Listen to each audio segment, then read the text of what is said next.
Greetings, my fellow proles and apparatchiks of the alt-left. This is Agent Kami with another Samizdat broadcast. So tell me if you've heard this one before. There's no such thing as sexism against men. That's because sexism is prejudice plus power. Men are the dominant gender with power in society.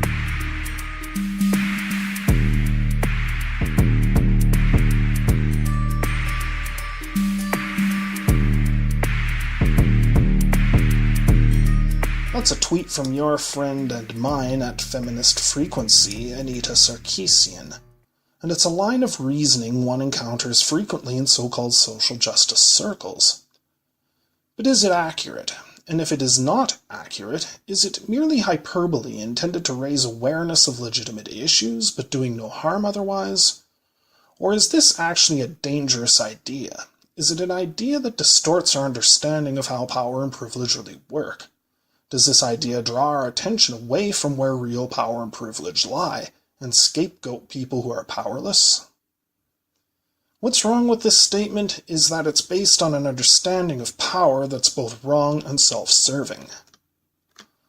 Since most of the very powerful and privileged, the super rich, are white males, therefore all white males must collectively constitute an upper class. This is bad logic on the face of it. But to assume that males collectively constitute an elite that's organized around recognition and defense of its own privilege as a gender completely flies in the face of behavior of corporations and governments daily.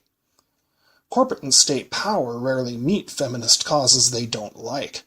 Could it be because feminist causes usually entail an expansion of state power?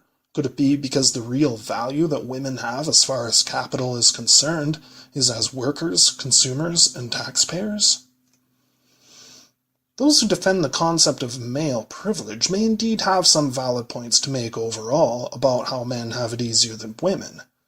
The point of my saying any of this is not to be yet another anti-feminist commentator tossing his hat, or should I say his fedora, into the messy dispute over gender and privilege. Rather, I question whether or not privilege is actually a useful concept in describing many of the advantages that men really do enjoy. Privilege, by its very nature and definition, implies a source of power sufficiently strong to grant special prerogatives to one segment of the population, but not to another. If there was so strong a power in our society, would this individual or body not be the more logical target for critics of institutional power and privilege? Those who defend the notion of male privilege point out that women still make less money overall than men, 77 cents for every dollar or something like that. The real nature of this pay gap and the reasons for it have been explained time and time again, and I won't get into them in any detail here. Suffice it to say that when your value is measured more in pure economic terms, you place a higher premium on economic reward when making your career choices. This often comes at the expense of longer hours and harsher working conditions. But even if it were true that men were paid more money than women for the same jobs, does this make men the real bearers of privilege? Seems to me as those who sign the paychecks are the ones with the real power and privilege in this scenario. Why no analysis of corporate structure and power, Miss Sarkeesian? Could it be, perhaps, because you're a beneficiary of it? Which raises another question. The narrative presented by Sarkeesian in this tweet is one that is repeated frequently in academia and left-leaning corporate media, and is disseminated very effectively by a vast network of bloggers, academics, and professional activists. It's frequently pushed on social media platforms whose multi-million-dollar white male CEOs openly embrace this line of thinking, to the point that critics of it can face blocking on these very same social media sites. Does it make sense that the truly rich and powerful would openly embrace a very real criticism of institutional power? Does access to this kind of influence really characterize a powerless and marginalized segment of the population? Anita Sarkeesian herself has addressed the United Nations on behalf of causes important to her. Similar access to the UN has not been extended to her opponents and critics in social media, some of whom have many more followers than Feminist Frequency does. Is this what we'd expect from a marginalized movement or demographic? Sarkeesian's statement assumes that prejudice against powerful groups is okay. It's based on a two wrongs make a right kind of mentality.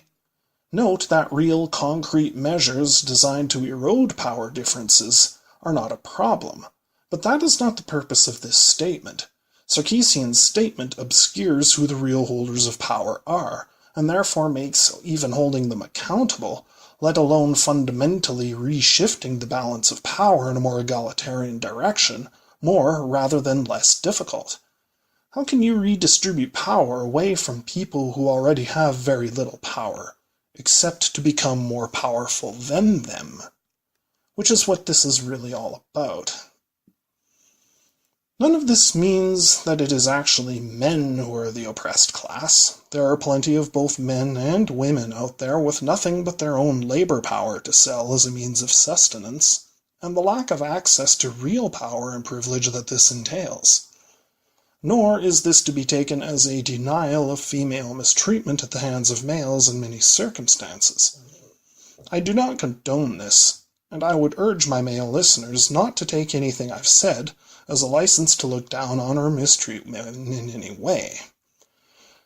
Sarkeesian's statement's real purpose is to be a self-serving statement in that it enables women who agree with it to assume a stance of moral superiority vis-a-vis men, which can be exploited for personal advantage.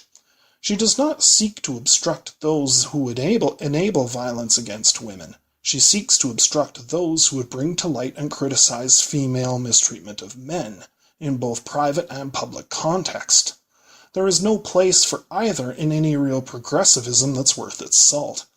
Any version of the left that does not have "an injury to one is an injury to all" as a core motto is not a left worthy of anyone's support.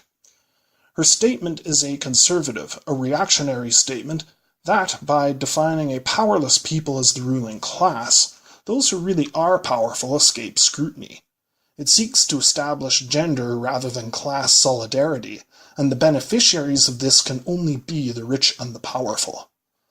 Note, too, that much of Sarkeesian's social criticism is directed at the preponderance of sexual imagery in popular culture and the portrayal of sexuality in media.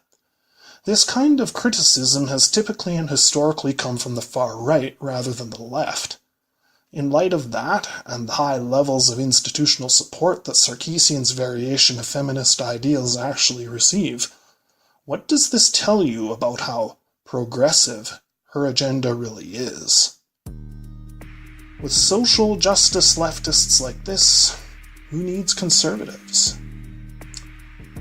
For Sinise Broadcasts, this has been Agent Kami. Over and out.